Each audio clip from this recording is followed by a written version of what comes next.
Compañeros y compañeras, regresamos aquí en una edición más de Tus Derechos al Día, un espacio auspiciado por Ayuda Legal Puerto Rico con la idea de que conozcas, de que defiendas, de que ejerzas tus derechos y también de que transformemos la política pública. Yo soy la licenciada Ariadna Michelle Godró, directora y fundadora de la organización, y hoy estoy aquí con casa llena, con personas, colegas, compañeras, compañeros de distintos programas en Ayuda Legal Puerto Rico, así que eso me da mucha alegría y quizás empezamos por allá. Claro que sí, un placer estar aquí nuevamente. Soy la licenciada Gina Maricuilan Santana, soy abogada comunitaria en Ayuda Legal Puerto Rico y trabajo particularmente con el programa del cliente digno.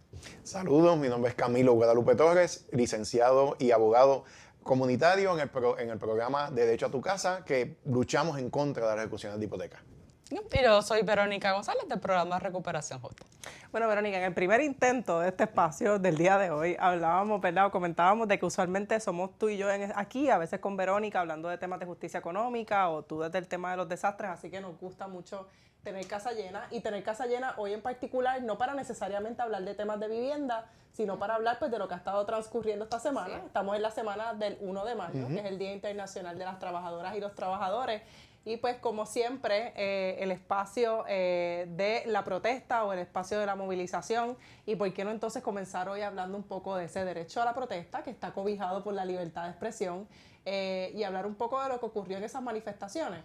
La manifestación del 1 de mayo se llevó a 3 personas arrestadas, entre ellas el nuevo presidente de la UTIER, José Mitjá, pero también a la compañera Jocelyn Velázquez, quien es la creadora de una organización o de un grupo, debo decir, que lleva ya varios años, está haciendo trabajo de movilización y de activismo en temas de austeridad, en temas de deuda pública, que es la jornada Se Acabaron las Promesas, que ha sido, ¿verdad?, de distintos espacios, a veces muy conocida por la gente, que ha liderado quizás esos procesos de protesta contra la deuda y la Junta de Control Fiscal, pero que incluso ha sido o ha llegado a ser incluso amenazada por el FBI y por las autoridades federales. En su momento se habló incluso de sumar esa organización a la lista de organizaciones que hacían algún tipo de acto como terrorista, ¿verdad?, como parte de esa persecución a una organización que literalmente lo que hacen son manifestaciones.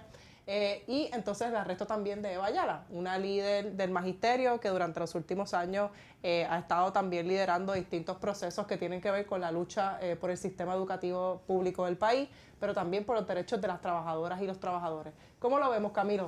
Mira, es que si partimos de que el ser humano tiene una dignidad respetable, esa misma dignidad tiene que reconocer el derecho a defenderla. Y la protesta es la manifestación natural de la defensa de ese derecho. Yo obviamente me ato desde pequeño con estas luchas de los maestros y de las maestras. La formación de mi niñez me ata y que Ayala pues demuestre que el magisterio siempre va a ser punta de lanza en estos espacios. Es necesario. Las maestras y los maestros de nuestro país enseñan fuera de los salones de clase. Y es evidente. Es producto de la Federación de Maestros. Claro, sí, yo tenía camisas en casa y yo creo que todavía para dormir las uso. O sea, eso no lo puedo desmentir. Y el CGT que a veces yo pensaba que decía Camilo Guadalupe Torres era el Concilio General de Trabajadores en mi camisa.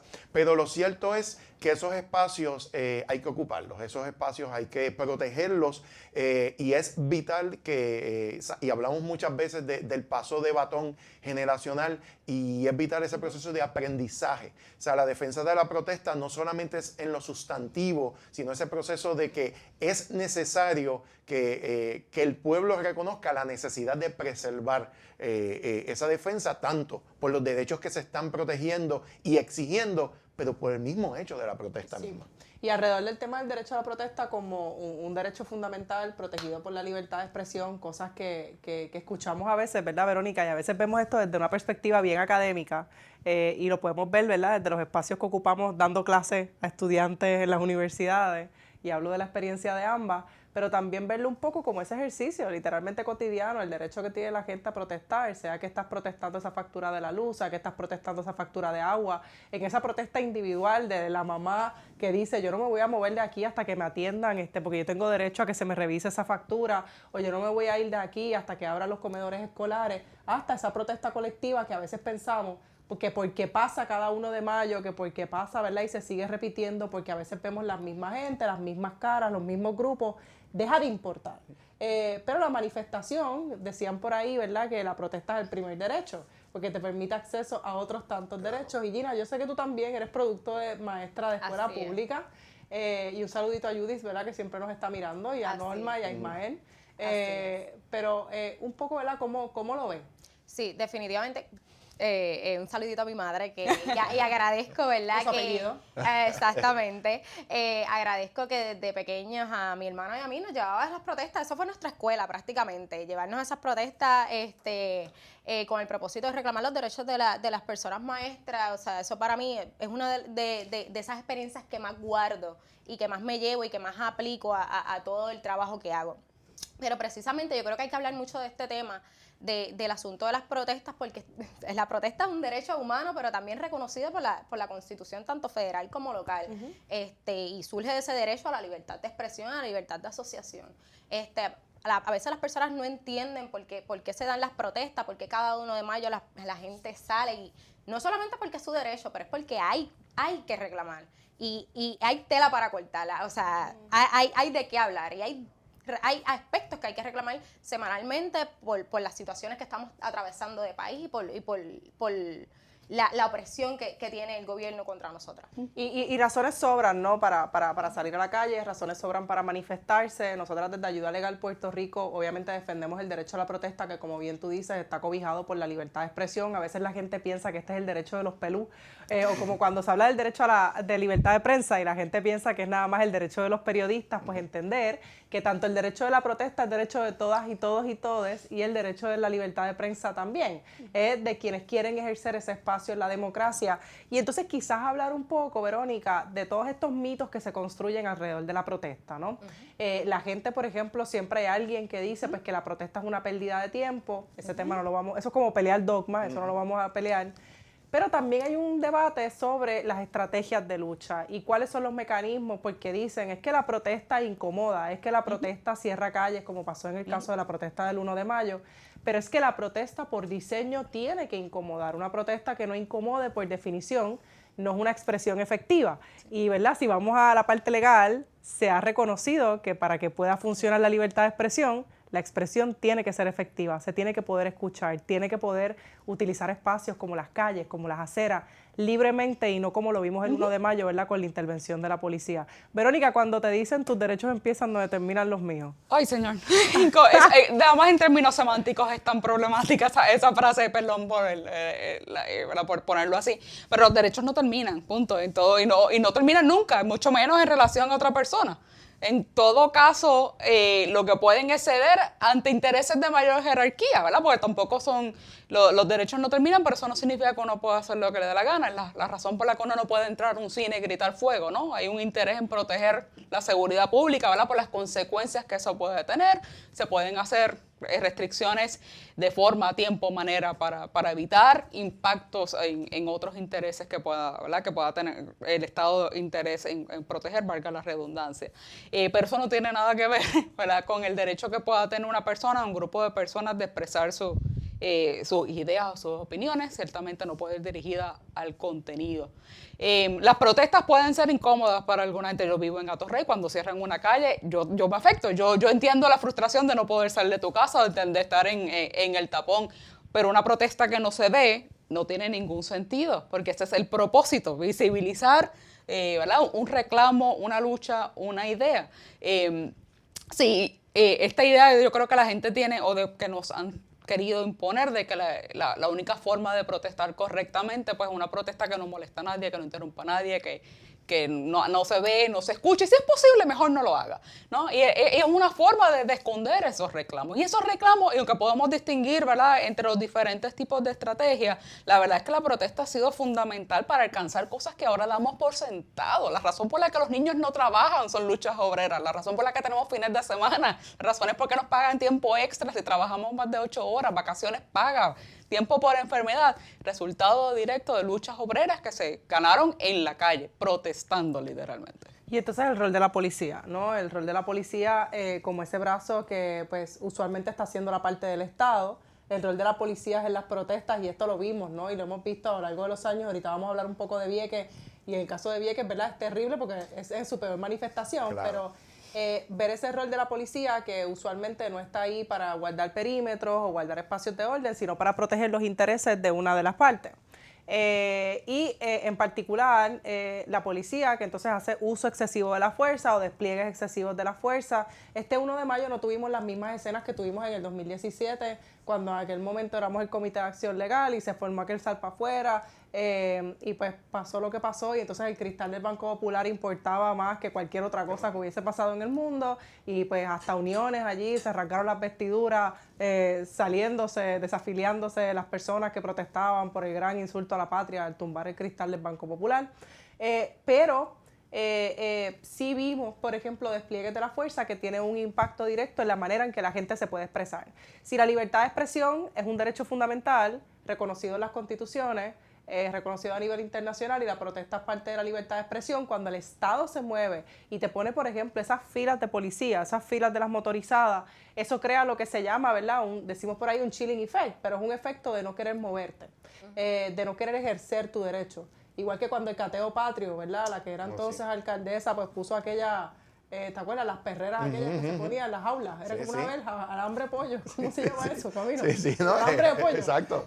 El alambre de pollo, y como eso entonces movía que la gente no quisiera ir a las fiestas de San Sebastián, o se preguntaran qué yo puedo llevar, qué no puedo llevar. Y las calles se supone que son el lugar de la máxima expresión, Gina. Tú has estado trabajando un tiempo con ese protocolo de manejo de multitudes, que es una de las cosas que logramos sacar de la reforma de la policía, si es que algo logramos sacar de ese desastre. No se puede reformar lo que está roto, eso es otra conversación. Así es. Pero hablando un poco del protocolo de manejo de las fuerzas, ¿qué es lo que viste con ese despliegue de la policía tapando las calles por completo? Cuando estuve en ayuda legal en el 2019, precisamente durante ese verano se dieron las manifestaciones del 2019 y sacamos un protocolo, una guía más bien sobre el uso excesivo de la fuerza en manifestaciones.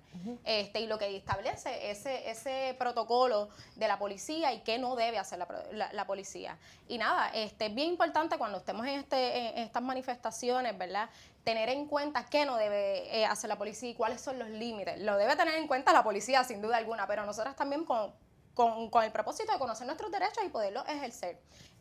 La policía sí puede hacer uso de la fuerza en algunos momentos, pero esto se debe hacer de una manera y se debe cumplir con unos criterios. Por ejemplo, debe ser razonable, debe ser necesaria. Proporcional Y debe tener un objetivo legal. No debe ser así porque pues te vi, me pasaste por el lado o pasaste lo que yo le llamo el perímetro y ya. O estás gritando muy alto. Está gritando muy alto. O diciendo lo que no me gusta. O etcétera. Y eso va a ser importante, ¿verdad? La utilización de motoras para crear perímetros se puede hacer siempre cuando las motoras estén apagadas. En este caso no tuvimos caballos, que yo creo que es algo que hemos tenido los últimos años menos y menos, después de que el 2010 fue como que el boom de los caballos de la policía en las manifestaciones de la UPR. Pero sí, ciertamente, ¿verdad?, no utilizar las motoras cuando están encendidas, y ayer vimos un poco de motoras encendidas acompañando a manifestantes, que se ha dicho que es una conducta de riesgo, ¿verdad?, porque las motoras en una multitud pues no se deben estar utilizando como parte de control de multitud. Y otra cosa que sí vimos, ¿verdad?, que algunos de los visuales son los policías diciendo: si me sigues insultando te voy a arrestar. Así que quizás eso es un tema que deberíamos atender, ¿verdad? Los policías, usted sí puede alterarle la paz a cualquier persona, y eso sí es una actitud, una acción que no se protege por la libertad de expresión, pero para alterarle la paz a un policía, el estándar con el que usted tiene que cumplir, ¿verdad?, es tan y tan alto que en el proceso de una manifestación jamás va para ningún lado. Y quienes hemos tenido la situación de ver estos procesos de regla 6, sabemos que muchas veces nunca pasan de esa primera base y termina siendo un gasto brutal para el Estado, Verónica. Se supone que las personas, ¿verdad?, que trabajan en estos espacios han recibido adiestramiento específicamente para tratar de, ¿verdad?, y manejar este tipo de situaciones. Yo creo que una respuesta común que vemos en las redes a la gente comentando es que si a mí me hubiesen dicho lo mismo, yo hubiese molestado. Tremendo, usted no es policía, ¿verdad? Usted no se está poniendo en una situación en que eso puede pasar y no ha recibido adiestramiento. Se supone que ha recibido adiestramiento para manejar esas circunstancias, ¿no? Para que se supone que un policía pueda atender sin tener que llegar a arrestar a una persona y mucho menos ejercer la violencia. De hecho, aquí las protestas son bien tranquilas. París está ardiendo ahora mismo todavía de las protestas de ayer. Aquí son bien tranquilas, pero siempre nos las presentan como si fuera violenta. Y está el elemento de que sigue siendo un ejercicio y haciendo la metáfora con un músculo. Lo que busca muchas veces el Estado es ese inmovilismo, precisamente para atrofiar ese ejercicio de la protesta. Un país que se queda callado, un país que no se mueve para lo que sea, está condenado entonces a perder la movilidad y la salud en el ejercicio de ese músculo que es la protesta misma. Y Camilo, vamos a hablar un poco de eso en el contexto de Vieques cuando regresemos. Vamos a una pequeña pausa aquí en Tus Derechos al Día y vamos a hablar cuando regresemos del 20º aniversario de la salida de la Marina de Vieques y qué significa eso. Y retomamos acá el programa Tus Derechos al Día, agradecida de la gente que nos escucha todos los jueves a través de WIAC 740 AM a las 2 de la tarde y también a través del canal de YouTube de Ayuda Legal Puerto Rico. Siempre agradecida, ¿verdad?, por la gente que apoya el trabajo de Ayuda Legal Puerto Rico. Y Camilo, hay una razón particular para tenerte en este espacio, además de que te queremos, de lo importante que eres para nosotras, es para hablar del 20 aniversario de la salida de la Marina de Vieques. Camilo es posiblemente una de las mejores cosas, ¿verdad?, que ha salido de Vieques. Y para nosotras, pues siempre importante tocar base, no solamente con lo que pasa con las islas municipios, sino hablar un poco de ese proceso de lucha contra la Marina, pero también dónde estamos. Pensando en dos cosas. Por un lado, la lucha contra la Marina de guerra es posiblemente una de las victorias políticas más importantes, ¿no? Y que no empezó hace 20 años, sino que empezó hace literalmente casi 60. Sí, en los años 40. En los 40, 1940. En los 60, con los grupos luchando contra la ocupación de las islas municipios. Pero también pensando en lo que significa para el derecho a la vivienda, lo que significa para la justicia climática, la lucha de Vieques. Así que, Camilo, ¿por dónde empezar? Mira, es que Vieques es la lucha por permanecer. Y desde Ayuda Legal Puerto Rico siempre hemos abrazado ese pensamiento, ese ideal. Y qué bueno que hay que reconocer, y eso lo he aprendido en Ayuda Legal Puerto Rico, hay que aprender a reconocer nuestras victorias. Pero a veces es difícil cuando esa victoria todavía no se disfruta a la plenitud que uno desearía que existiese. Son 20 años desde que cesó el bombardeo intencionado, pero hay otros tipos de bombardeo. Son 20 años desde que se logró realmente expulsar los propósitos de utilizar la tierra de Vieques a manera de shooting range, como decíamos, ese lugar que hasta se alquilaba a otras naciones para que viniesen a practicar cómo matar en otros lugares. Eso sí cesó. Pero las intenciones de mantener las rayas a las y los viequenses del desarrollo de su pueblo, de su espacio, todavía son luchas que continúan y es importante reconocerlo. La lucha de Vieques, pues sabemos que comienza en 1940, cuando 2/3 partes de esta isla son expropiadas, que literalmente... Y para ser preciso, ¿verdad? Estamos hablando de 26,000 de las 33,000 sí, islas que tiene la gracias. isla. Que estamos hablando de que literalmente entonces Vieques no era para los viequenses. No, y estaba diseñado para que con el futuro sacar, las intenciones siempre fueron que Vieques y Culebra fuesen bases militares, uniéndolas obviamente al triángulo con Roosevelt Road.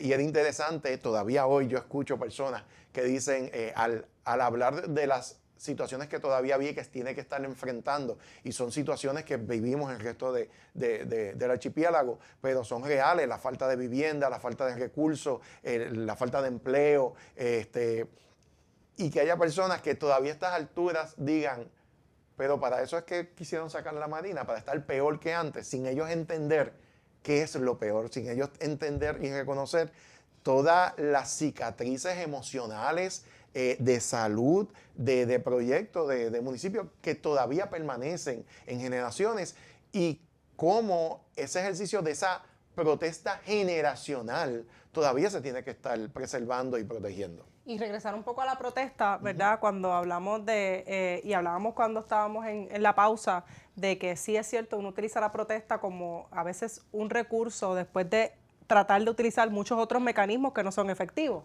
Y esos mecanismos a veces pueden ser que las personas lo pidan, que las personas den razones, que den estudios, estadísticas, como en el caso de Vieques con los casos de incidencia de cáncer. A veces pueden ser el ejercicio de las elecciones, ¿verdad? Pero no, El uso del derecho, que el caso de Vieques, montones Claro. de luchas legales que se perdieron. Claro, así que está eso ahí, entonces llegan a las protestas, un poco, ¿verdad? Ese dato histórico que desde los 1900 a 1930 y después entre los 30 y los 40, Puerto Rico se hablaba de que era en cierta medida como una plataforma que no se sumergía para las estrategias de guerra de los Estados Unidos, donde no solamente Estados Unidos, sino los países aliados en la Segunda Guerra Mundial utilizaron los espacios, esas bases en Puerto Rico que se ponen, ¿verdad?, cuando Roosevelt era presidente de Estados Unidos, y entonces se empiezan a localizar esas bases en espacios estratégicos de Puerto Rico, y entonces la ocupación tanto de Culebra como de Vieques para utilizarlas como espacio de bombardeo. Y entonces hablar de las protestas, Camilo, tú hablaste muy bien, ¿verdad?, que desde los 40, quizás con un high en los 60 y en los 70, con figuras como Rubén Berrío, del Partido Independentista Puertorriqueño, pero también figuras como Luis Rivera Pagán, Claro. y se me olvida de, No, de la Mesa Evangélica. Sí, pero también te digo, El Seminario Evangélico. del Seminario Evangélico, pero los mismos pescadores, o sea, además de nombres que sabemos que hay que reconocer y mantener, un grupo de personas literalmente con el conocimiento de lucha que la vida les dio. Y ese desarrollo de qué es la protesta y cómo se manifiesta la protesta, literalmente hay que verlo, sí, con una lupa intencional de que, y lo digo yo, soy una persona que creo y afirmo el derecho a la desobediencia civil, pero aún así coincidir en espacios con aquellos que crean que la desobediencia civil no es suficiente. Claro. Y que hay conocer esas estrategias de lucha Claro. como parte del derecho a la defensa. Claro, y siendo, y esto lo puedo decir públicamente, el único Guadalupe que no fue encarcelado por las maneras y dinámicas que se dieron. Mi señora madre fue encarcelada en el proceso, mis primas, hermanas, el viejo mío yo creo que es el viequense más que más ha encarcelado. visitado cuarteles. Sí, El pero, catador de los cuarteles. sí, pero otras familias como los Zenón y otras, otros espacios que hay que reconocer cómo se va desarrollando esa dinámica y cómo los pueblos se apoderan y se adueñan de la manifestación del rescate de sus espacios. Y entonces la muerte de David Sanes, que era un guardia Sí, que muere primo en su hermano campo de mami. observación, primo hermano de tu papá, hablar un poco de lo que significó entonces utilizarlo a él como esa figura emblemática, ¿no? La muerte de David Sanes en abril del 99, que entonces eventualmente lleva al proceso de los campamentos. De los campamentos. Pero Verónica, ahorita mencionaste algo que quizás bueno que abunde, la estrategia legal, que sí acompañó el proceso, pero no era suficiente por sí sola, ¿verdad? Como nunca, el derecho nunca es suficiente por sí solo. El derecho nunca es suficiente porque dicen por ahí que el que crea la ley crea la trampa, ¿no? Así que el sistema que está establecido para el uso de bases militares también tiene entonces todas las excepciones a las demás normas que nos aplican al resto de nosotros. Te puedo dar un ejemplo. Hubo uno de los casos que se presentó, incluso después de que se había oficialmente salido a la Marina, entiéndase, después del año 2000, para iniciar el proceso de limpieza. Las bombas que cayeron en el agua, porque los ejercicios militares que estaban haciendo era para que las bombas cayeran sobre tierra. Así que las que cayeron en el agua cayeron por error, así que bajo la Ley Federal de Aguas Limpias son basura. Están allí y no tienen ningún propósito. Pues limpian bajo las condiciones que establece la Ley Federal de Agua Limpia. La decisión del tribunal es que la Ley Federal de Agua Limpia no aplicaba al ejército porque aplica la excepción de daños federal. Hasta que el ejército no decidiera qué ellos iban a hacer para limpiarla, no había una obligación legal de hacer ese proceso de limpieza. Así que las herramientas que nos da el derecho, una reclamación bajo la Ley Federal de Agua Limpia, en este escenario no servía para nada.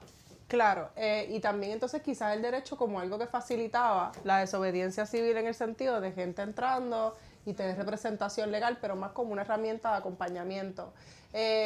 Y Camilo, hablar un poco de, se va la Marina, regresó la gente. Esa es la gran interrogante. Cuando la Marina, antes de que la Marina se fuese, ya el mismo pueblo de Vieques había presentado sus propuestas. Y nosotros hablamos de las 4D: desmilitarización, descontaminación, devolución y desarrollo. Y yo siempre fui creador, esto es un espacio donde papi y su generación, a veces yo me distanciaba de ellos y yo siempre romantizaba que la desmilitarización se había logrado. Pero fue un cese de bombardeo, como Vero nos menciona. Y esas propuestas, ese plan de cómo las y los viequenses idearon y soñaron cómo volver a esos espacios, cayó en oídos sordos. Y nuevamente, desde fuera de Vieques se idearon y se siguen ideando proyectos de cómo yo creo se ve el Vieques que le conviene a los viequenses, pero desde acá. Un ejemplo clásico de esto es el mover el famoso puerto de Fajardo a Ceiba, que podemos hablar y decir si convenía o no, pero eso fue una decisión totalmente hecha desde San Juan, por gente que no huele a salitre, por gente que no tiene que coger la lancha, e incluso los estudios que se hicieron para determinar la intencionalidad de cuáles van a ser los viajes, responde a los visitantes, responde al turismo, en vez de atender realmente a las personas que viven allí. Sí, y yo creo que es bien importante hablar, ¿verdad?, de ese camino recorrido y de lo logrado a 20 años Sí. de esto. Pero, ¿qué es lo que falta por recorrer el camino? ¿Qué queda? Pero vamos a una pausa y entonces, Camilo, te vamos con esa pregunta Claro. que queda y hablar un poco del tema de vivienda en Vieques, que sabemos que ha sido un tema álgido en los últimos años, ¿verdad? Sobre todo cuando recientemente sale el tema de los toldos azules y las respuestas del secretario de Viviendas. No se preocupen que voy a crear 140 casas en Vieques y con eso pues ya estamos, ¿verdad? 2 pájaros de un tiro. Así que regresamos ahora después de una pausa acá a Tus Derechos al Día. Muchas personas llegan a Ayuda Legal Puerto Rico preguntándonos si tienen un derecho a tener acceso a información en poder del gobierno, y la respuesta es que sí, porque el gobierno tiene una responsabilidad de ser transparente y de darnos acceso a información relacionada al manejo de los fondos públicos. Y si te estás preguntando cómo acceder a esta información, lo primero que debes hacer es identificar esa agencia que mantiene esa información y luego presentar una solicitud de información por escrito. Es importante que sepas que la agencia no te puede cobrar por darte acceso a esa información, aunque sí podría cobrarte una cantidad mínima por fotocopiar esa información para llevártela a tu casa. Es importante mencionar que todas tenemos derecho a tener acceso a la información pública. Por lo tanto, si una agencia se niega a proveer esa información, usted podría tener un derecho en el tribunal de presentar un remedio para obligar a esta agencia a que provea la información requerida. Para más información puede acceder a nuestra página web www.ayudalegalpr.org, donde podrá tener acceso a contenidos educativos sobre este y otros temas más. Y recuerda que conocer tus derechos es poder. Y regresamos aquí en Tus Derechos al Día, ¿verdad? Y nos quedamos hablando un poco de Vieques y esa intersección de desplazamientos, esa intersección con el tema de vivienda. Y decíamos, quizás apuntarlo más, lo que significa que cada vez que hay algo que es un destrozo en el gobierno, algún programa que no está funcionando, de momento el tema de Vieques sale como un tema de consolación y no de protesta. Pero un día vamos a poner entonces un hospital en Vieques. O de momento vamos a hacer vivienda asequible. Hay torlos, pero hay 3.645 torlos, vamos a devolver 80 millones en fondos de COVID renta, pero vamos a hacer 140 viviendas asequibles en Vieques. Devolver 80 para que nos den. Claro. Devolver 80 para que te den 40, 40. ¿verdad? En esta matemática atroz. Pero a hablar un poco, Y Camilo, no olviden las placas solares también. las placas solares para Vieques también, ¿verdad? Y todo va para Vieques, pero entonces nada llega nunca a Vieques. Y la razón para dedicarle tanto espacio al tema de Vieques es porque nosotras que trabajamos con jóvenes en distintos espacios, yo no sé cuál es tu experiencia con tus estudiantes, pero ya las estudiantes que tienen 20 años no recuerdan qué fue lo que pasó en el proceso de lucha de Vieques. ¿O por qué? O por qué fue el proceso de lucha. De hecho, Camilo, hablamos hasta que en las escuelas superiores de Vieques hay un desconocimiento casi grave, ¿verdad?, sobre el proceso de lucha. Sí. Y lo que se escuchan son entonces Vieques como balón político. ¿Qué está pasando ahí, Camilo? Lamentablemente hay mucha verdad en eso que mencionas y nos dice los peligros que hay en el manejo de cómo se ha atendido la situación de Vieques. Sí se usa como balón político en cuestión de que es atractivo prometer y que nunca llegue esas soluciones. Y como decía al principio, todos estos diseños comienzan no incluyendo a la gente de Vieques para escuchar esas propuestas. La transportación marítima, la falta realmente de tratamientos de salud adecuados para las personas en Vieques, la vivienda. Ahora mismo el área sur de Vieques, Esperanza, y estos son números que después tengo que revisar con Katy Gannett, que es la recurso que ha estado moviendo, la líder que ha estado moviendo y levantando esta información. Hay cerca de 200 Airbnb administrados por personas no viequenses naturales, por así decirlo. El desplazamiento del mismo lenguaje. Tú tener que reconocer que hay espacios en Vieques que tú no puedes hablar en español. Así que es bien complejo, pero definitivamente que sí, hay unas cosas puntuales que ya se pueden ir a estar atendiendo. Una es la transportación marítima. O sea, se tiene que reconocer que esa transportación marítima tiene que responder a las necesidades de una población que sigue envejeciendo, pero también a una población de jóvenes que tienen que salir de Vieques a coger sus clases a la universidad para entonces volver a ella.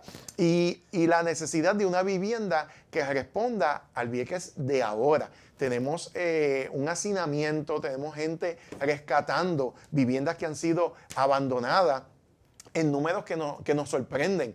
Y recientemente, el año pasado, escuchamos de este residencial que fue ocupado por personas allá en Vieques que hablaba necesitaban. Incluso de 150 familias, pues claro, si no me equivoco, o sea, unas 150 familias ocupando este espacio. Y Villa Hugo, Luján, o sea, podemos mencionar tantas comunidades en Vieques que han tenido que acudir a lo mismo. Como el gobierno no atiende mis reclamos, pues yo acudo a los espacios y poder entonces atenderlo. Y más ante una situación en verdad de ofrecer recursos cortando, cerrando escuelas. Mira, a mí me ha llegado el miedo terrible de cerrar la escuela superior de Vieques o cualquier otra más escuela. ¿Qué van a pretender? Que en Vieques no puedan vivir jóvenes que quieran cursar 10º, 11 y 12 y tengan que entonces relocalizarse. Siempre es el riesgo al desplazamiento. Y ahora la amenaza, mi hermano Ismael Guadalupe Torres, siempre dijo, luego de la Marina viene un invasor invisible, pero más violento, que es aquel que se desplaza a través del poder económico. Y es una verdad, lo estamos viendo, cómo ese mercado del visitante sigue desplazando a las viequenses. Y eso es importante porque la economía del visitante, por definición, es el opuesto a la economía del derecho a permanecer. Y hemos tenido muchas conversaciones sobre lo que significa la economía del visitante desde que se construyó. Pero ciertamente es eso, todo lo que no funciona a partir de esa industria del turismo, pues entonces un excedente pues no vale la pena, no hace falta ahí. Claro. Y eso va desde el hospital hasta, pues nada, distintas cosas. Por ejemplo, hace poco hablaba con un compañero que me contaba que una de las 2 gasolineras de Culebra pues va a cerrar ahora. Así que es literalmente cómo vamos a crear condiciones para permanecer. Verónica, han habido muchas gestiones con lo que tiene que ver el tema de justicia climática y Vieques, porque Vieques fue una lucha de justicia climática. ¿Dónde estamos ahí también? De justicia ambiental, digamos, justicia ambiental, en términos más amplios, porque la verdad es que la Marina dejó de bombardear en el 2000, pero los efectos, ¿verdad?, de los contaminantes que todavía están en esa tierra, en esas aguas, en esas plantas que viven allí, todavía se sienten. La gente se enferma, los casos desproporcionales de enfermedades en Vieques son el resultado, o muchas personas entienden que es el resultado directo de estas acciones. Y a veces números, irónicamente, que no se reflejan en las estadísticas, porque en Vieques no hay un hospital, no hay servicios médicos adecuados, y la gente se ve obligada a irse de donde, ¿verdad?, de su hogar para poder recibir tratamiento médico. Y los cuentan entonces allá. Los cuentan en otros municipios, sin contarla, o en Estados Unidos, porque muchos de ellos han terminado en Estados Unidos, ¿no? Y vemos cómo entonces ese proceso de limpieza, del que la salud depende, ¿verdad?, que depende de la salud de la gente, como Camilo decía, ha estado en manos externas y bajo intereses externos, porque ese proceso de qué se iban a hacer con esas 26,000 cuerdas de terreno, la participación de la gente ha sido mínima. Y esto tal vez es una consideración no tan importante, pero que tiene efectos en términos legales. Ese proceso de limpieza de terrenos contaminados depende de qué es lo que tú vas a hacer después. Entiéndase, si tú vas a construir una escuela en esos terrenos que estaban contaminados, el proceso de limpieza tiene que ser mucho más riguroso que si lo que vas a hacer es, como lo que va a ocurrir, a establecer una reserva natural, porque hay menos contacto con la gente. Así que ¿Cómo se toman esas decisiones de qué ocurre en Vieques después de que se va de la Marina? También lo que hace es reproducir muchas de esas mismas violencias y utilizar el derecho para mantener esa misma violencia, porque el derecho te permite hacer eso, ¿no? Eso es una actividad que probablemente sea legal dentro del esquema federal. Claro, Verónica, y un poco entonces hablar de próximos pasos. Camilo, ¿cómo se ve un proceso de consulta a los viequenses y a las viequenses? Porque a veces también pensar cuánta gente queda en Vieques, esto es un derecho que a veces he escuchado gente decir, como nos pasa con los casos donde hay familias que viven en lugares que se inundan cada vez que llueven porque nadie los quiere mitigar. Pero es que el que vive en Vieques tiene que saber que esas son las condiciones, Sí. tiene que bregar, o si no mudarse. Múdate, sí, sal de Vieques. Así que, Camilo, ¿cómo se ve ese proceso de participación? Y sé que quieres hablar un poco de algo de Norma. No, con esto cierro el espacio, pero primero sí, que haya una participación efectiva y real en todas estas tomas de decisiones, que aunque ese Vieques real sea futuro, sea palpable, pero definitivamente se tiene que atender con urgencia el asunto de la vivienda, por ejemplo. O sea, el poder permanecer requiere una vivienda digna, y desde Ayuda Legal Puerto Rico pueden visitar luego nuestra página. Están las bases, no ideales, pero lo mínimo que una vivienda digna significa. Y también ese derecho a vivir de manera saludable y que se atienda ese proceso de devolución. Vero mencionaba de que el derecho muchas veces se utiliza para mantener estos procesos de estancamiento y atrofiamiento, y el simple hecho es que las tierras no se han devuelto. O sea, se habla de que Wildlife ahora tiene gran parte de los terrenos, pero siguen estando en manos federales. Y realmente el pueblo de Puerto Rico, de Vieques, aún teniendo un plan desarrollado desde la época, y lo tengo que mencionar, de Bob Rabin, a quien recordamos y reconocemos en este espacio, desde tiempos, desde que antes salía de la Marina, está un croquis, como yo digo, una guía de cómo se ve ese desarrollo sustentable para la isla de Vieques con una participación efectiva. Pero lo que es salud, lo que es transportación, lo que es vivienda y educación son los pilares para poder montar ese Vieques que deseamos y soñamos. Camilo. Y nada, les quiero compartir, y tiene que ver con la protesta, dos estrofas que mi señora madre, Norma Torres Sane. Estas son las cosas que hace Camilo, porque nosotras en Ayuda Legal Puerto Rico llevamos varios años ya trabajando juntas. Incluso antes de Ayuda Legal Puerto Rico, yo creo que coincidíamos en distintos espacios. Y pues pasa eso, se empieza a construir comunidad de afectos, pero sobre todo el temor a la madre ajena. No, es así. Pues el temor y el amor. Claro. A ambos, así que, Sí. ¿cómo es que se llama tu mamá? No, se llama Carmen. Carmen, Ángeles, Judith, Norma, así que cuenta. Y dice Norma Torres en estas dos estrofas que les quiero comunicar: hay una isla pequeña, apenas punto en el mapa, que se hace grande, muy grande, mirada a través del alma. Todo aquel que arriba a ella de noche, tarde o mañana se sentirá impresionado ante sus preciosas playas, donde el agua que refleja la sombra de su esperanza es como espejo viviente azul, transparente y clara. Y termino diciendo: y esa isla pequeñita fue llamada la Isla Nena, es la tierra donde habita un mar de gente muy buena, gente que lucha y trabaja, gente que sufre y que sueña, porque su pequeña isla levanta el cielo su estrella y eleve al cielo su voz en un grito de protesta. Qué lindo, Sí, doña Camilo, Norma. y gracias por eso, y qué bueno poder escucharte, no solamente en la Claro. defensa de derechos, sino también como un producto, ¿no? Ese proceso de lucha que tuvo que ver y que tiene que ver con tanta disciplina, con tanta constancia, con tanto ejercicio del derecho a la protesta, pero también con lazos de amor muy Claro. grandes, con el derecho a permanecer. Así que Así. gracias siempre por estar. Y seguimos aquí entonces en Tus Derechos al Día, regresamos después de la pausa y yo creo que ya mismo nos preparamos para cerrar.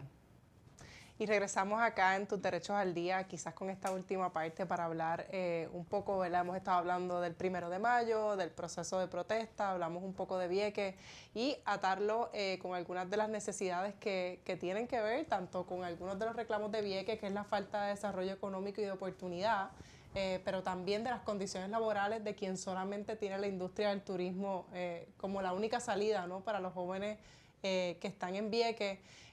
Y pues en el caso de la protesta, obviamente del 1 de mayo, todos los reclamos laborales que a veces se pierden, ¿no? Cuando vemos las movilizaciones y vemos las manifestaciones, se nos olvidan que hay reclamos laborales que tienen que ver con la protección del sistema, de las pensiones, con protección de condiciones laborales mejores para los maestros, condición de... para las mujeres en general, para las madres. Ir un poco a algo que pudimos hacer la semana pasada y que me parece que fue muy exitoso y que ha seguido generando conversación, y es que nosotras en Ayuda Legal Puerto Rico escogimos que el mes de abril, en saludo al 1 de mayo precisamente, se dedicara a nuestras herramientas principales, que es el chat, por así decir, ¿verdad? Nuestro chat de apoyo legal en vivo, a atender cuestiones que tuvieran que ver con derecho laboral. Nosotras en Ayuda Legal Puerto Rico usualmente no ofrecemos representación en casos laborales. Sí lo hicimos durante la pandemia con el caso del PUA, donde atendimos sobre 1.400 personas solamente en casos del PUA. Algunas de ellas, ¿verdad? Obviamente llegan a representación legal en colaboración con la Oficina Legal de la Comunidad. No sé si recuerdas esos tiempos, Verónica. Claro. Que parece que fueron hace como 50 años. Sí, este periodo después de María, todos los años como que se volvieron uno. Todo, bueno, estamos todavía en el año después de María, decía Verónica RT. Y eso fue uno de los asuntos que trabajamos, porque lo trabajamos como un asunto de, ¿verdad?, de respuesta al desastre. El desastre en este caso siendo el COVID y el PUA siendo un reclamo, ¿verdad?, para atender las necesidades durante ese periodo. Y siempre nos quedamos, ¿verdad?, con la sensación de que había mucho que hacer en temas de derechos laborales, particularmente los derechos laborales de las mujeres, que fue nuevamente la población que vimos más afectada por el desastre de la pandemia, pensando particularmente en lo que tenía que ver con el desplazamiento de madres de espacios de trabajo por falta de cuidado, pensando en aquellos reclamos de trabajo remoto, y pues qué chévere el trabajo remoto para quienes trabajamos en oficina, pero qué terrible para esas mujeres o trabajadoras que están en esa primera línea, ya fuera en supermercados o trabajando en la industria de servicio y que no tenían esa alternativa del trabajo remoto. Y también qué significaba esa recuperación que no contó con las mujeres, como tú ahorita dices, ¿verdad? No contó con las mujeres y que dejó a esas madres, ¿verdad?, fuera de la fuerza laboral de verdad, y entonces enfrentando situaciones como los desahucios, situaciones como las ejecuciones de hipoteca. Y nos quedamos como con la sensación de que había que devolver o regresar a trabajar con temas de obreras, pensando también en la falta de acceso a la justicia. En los casos laborales, lamentablemente, son muy pocas las organizaciones que atienden casos laborales. Verónica, tú coincides, tú vienes de servicios legales y sabes que la representación en esos casos es limitada. Es limitada a ciertos temas en particular. Sí dan representación, claro, igual que la Oficina Legal de la Comunidad, eso debe quedar claro. Debería consultar con ellos si su caso cualifica, pero no es todo tipo de escenario laboral. Y además se agrava por el hecho de que como no se pueden cobrar honorarios como parte del proceso laboral, a veces son pocas las abogadas o pocos, ¿verdad?, los abogados. Que en principio debe ser en beneficio de, ¿verdad?, del empleado, no tener que pagar, ¿verdad?, y tener que, particularmente de antemano, para poder hacer una reclamación laboral. Pero entonces limita la clase de abogados que pueda atender ese caso, porque requiere que el abogado que lo vaya a ver tenga los recursos suficientes para tramitar la totalidad del caso antes de cobrar. Y también el caso de que las compañeras de servicios legales, así como las compañeras de la Oficina Legal de la Comunidad, están limitadas por los recursos. Sabemos que las necesidades legales se mantienen descubiertas en su mayoría. De hecho, hay estudios que a nivel de todo Estados Unidos, pero que son bajo servicios legales, de Legal Services Corporation o la Corporación de Servicios Legales, que hablan de que el 93% de la necesidad legal, incluso con los temas que trabaja servicios legales, se mantienen descubiertas. Así que hay una necesidad brutal. Y nos dimos cuenta de que a lo largo de los años los temas laborales son de los temas más populares en nuestras herramientas. Preguntas, por ejemplo, como la del trabajo remoto. Gina, no sé si tú tienes otras más que te salen así de la utilización de la herramienta. Licencias de vacaciones, licencias por enfermedad, si se pueden utilizar las licencias para el cuidado de familiares, para el cuidado de niños o de niñas que están enfermas. Esas son las preguntas que más llegan. Y Camilo, ¿y tú también? Pues sí, licencias de maternidad, por ejemplo, y realmente vemos la necesidad de que las personas la conozcan, la ignorancia y el desconocimiento y la falta de acceso a ¿cuál es el derecho que voy a defender? Si no lo conozco, ¿cómo lo voy a defender? Y lamentablemente hay un rol educativo y de capacitación que hay que llenarlo. Y las personas, qué bueno que existen estos recursos, pero es necesario que como país levantemos una mentalidad de que hay que educarnos cuando llegamos al espacio laboral de cuáles son esos derechos que voy a defender. Y no hemos perdido entonces en el radar que queremos hacer más cosas del derecho laboral, quizás resaltar dos de las preguntas que más vinieron a nuestra atención cuando hicimos esta actividad de 30 minutos por tus derechos y que se siguen repitiendo. Y una tiene que ver, ¿verdad?, con el cuidado de los niños. ¿Qué pasa cuando no tengo el cuidado de los niños? Que como sabemos, ¿verdad?, existe un derecho de las personas que trabajan a pedir a sus patronos. La ley 379 establece que usted le puede solicitar al patrono que le cambie su horario de trabajo, su lugar de trabajo, y que esa solicitud usted la tiene que hacer por escrito y que tiene derecho a que esa solicitud se le conteste. Y esa ley establece que, aunque casi nadie la conoce, que en el caso de las madres trabajadoras existe una prioridad para que literalmente se pueda ocultar, ya sea un cambio de hora para usted buscar a sus niños, ya sea un cambio de hora para poder llevarlo a las terapias, llevarlo al PEI, esas madres que tienen niños y niñas de educación especial, o sean aquellos casos donde usted necesita una alternativa, por ejemplo, como el trabajo remoto. No hay tal cosa como un derecho al trabajo remoto. El trabajo remoto, y aquí podemos tener una larga discusión sobre lo que el trabajo remoto fue. Yo creo que el trabajo remoto da mucha flexibilidad. A la misma vez el trabajo remoto hizo interminables los días de trabajo. Claro. Y en ese sentido esa ruptura de vivienda, de vida de intimidad, de familiar, no sé, pero en mi caso yo nunca trabajé más que cuando estuvimos remotos todo el tiempo. Y ese espacio de ese hogar de la pausa en espacio de trabajo también, y juega esos dos roles que hay veces difíciles. Y en el caso de las madres se romantiza, ¿verdad? Pues que el trabajo remoto significa que estás más tiempo en la crianza, pero digo como mamá, tú no quieres estar criando y trabajando a la misma vez porque literalmente no es posible criar y trabajar a la misma vez en un mismo espacio. Sí, ¿no? Y la alerta de la crisis. Porque estábamos remotos, porque estábamos atravesando una crisis. Como Verónica lo mencionó, era una respuesta a un desastre. Y ese sentido de alerta, mezclándolo entonces con la dinámica de que el trabajo se muda al santuario que estamos para protegernos de la pandemia, problematiza la dinámica intrafamiliar también. Así que en ese caso, ¿verdad? Para recapitular, sí existe un derecho a poder solicitarlo, no existe un derecho a que se dé, pero sí las madres que no tienen cuidado hacer ese proceso bajo la ley 379, que literalmente cursarle una carta, enviarle una carta a tu patrono diciéndole que tú necesitas un cambio de horario, por qué tú necesitas un cambio de horario, y cuando el patrono, ¿verdad? Estamos hablando de compañías más grandes, ese patrono tiene que contestar por escrito esa solicitud, así que eso es una herramienta importante. Y la pregunta de las contratistas que siempre sale, ¿no? En el caso de las licencias, la licencia de maternidad cubre a toda madre, sea una empleada a tiempo parcial, una empleada a tiempo completo, una empleada exenta, pero esa licencia no le cumple a las personas que son contratistas independientes, porque como hemos dicho históricamente, el trabajo de contratista independiente da mucha libertad, pero es un trabajo de bien mala calidad en relación a las licencias. Porque en principio significa que tú eres tu propio jefe y no hay peor jefe que uno mismo, ¿eh? Exacto. Porque uno se exige más que otro. Eso significa que como parte de esa libertad de que uno recibe en teoría por ser un contratista independiente, pues está sacrificando algunos beneficios que reciben los empleados. Eso es distinto y hay una cosa que hay que reconocer, que hay muchos patronos que usan contratista independiente para sus empleados. Y eso ha sido una realidad por mucho tiempo. Te llaman contratista independiente para no darte los beneficios, pero tienes que cumplir con todos los requisitos que cualquier otro empleado tendría. Controlan tu tiempo, controlan tus recursos y eso... Pues, te ponen la camisa de la empresa, te hacen representar a la empresa, el logo, ¿verdad? Te proveen las herramientas o te hacen utilizar las herramientas de la empresa, la computadora de la compañía, etcétera, etcétera, y todos esos elementos juntos que a veces pues hacen esa injusticia, ¿no? No, sí, esa es una pregunta, yo creo que de las más también que hacen en el chat sobre si soy contratista o si soy empleada, pero soy contratista, pero me tratan como empleada, ¿qué pasa aquí, verdad? Y ahí hay unas disposiciones sobre eso, sobre el grado de control que tiene ese patrono sobre ti como contratista y por dónde va la cosa si entonces te conviertes en una empleada. Y además del caso de las empleadas, se pierden entonces esta conversación sobre las licencias. Así es. Y nos han venido casos, ¿verdad?, donde tenemos esta persona que es una contratista independiente, pero se la atiende como una empleada, pero entonces no tiene derecho a esa licencia por maternidad. Y la licencia por maternidad tiene que ver más, ¿verdad?, de las semanas que tienes con derecho a paga, esas 8 semanas que se garantizan en la empresa privada. Tiene que ver con esa reserva de empleo, con que no se afecten tus condiciones de trabajo cuando tú regreses, ya sea porque tuviste un embarazo o ya sea porque tuviste un aborto, y eso también, ¿verdad?, cosas que se desconocen.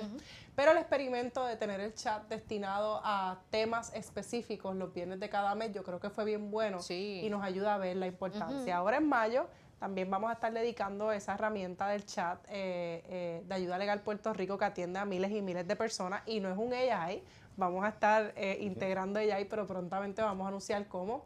Pero ese chat que atienden abogadas y abogados, ahora en el mes de mayo, los viernes se van a dedicar al tema de adultos mayores, donde vamos a tener no solamente representantes legales que atienden casos de adultos mayores, Camila, y sé que tú has atendido esos casos, así que ir un poco contigo, sino también profesionales de la salud mental, que van a estar ofreciendo el apoyo a personas, ya sean adultos mayores que vengan o esos familiares de adultos mayores que tienen preguntas legales y como siempre, ¿verdad?, libre de costo. Sí, en un país que vemos que la población sigue envejeciendo, es necesario que tanto aquellos que van a beneficiarse o ser ignorados, su derecho, y podemos hablar de la Carta de Derechos de las Personas Mayores, como cualquier otra manifestación de los derechos de esta población en particular, es urgente que tanto la persona adulta mayor como los acompañantes, aquellos cuidadores, conozcan y reconozcan los derechos que tiene en particular esta población y me place que Ayuda Legal Puerto Rico pues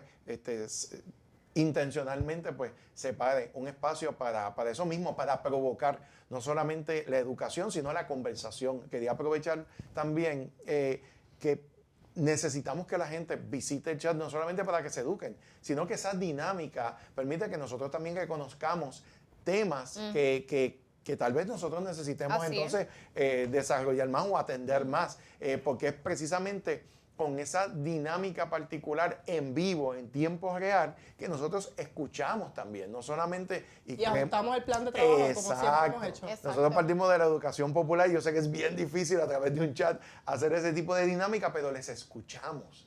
A través del chat escuchamos y como dice nuestra directora, nos adaptamos a las necesidades que vamos detectando. Y tenemos también una convocatoria que está pendiente, Vero, por ahí, que es el taller de formación y acción, versión número 3. ¿Qué? Versión número 3. Camilo habla de educación popular y mucho del trabajo que nosotros hacemos.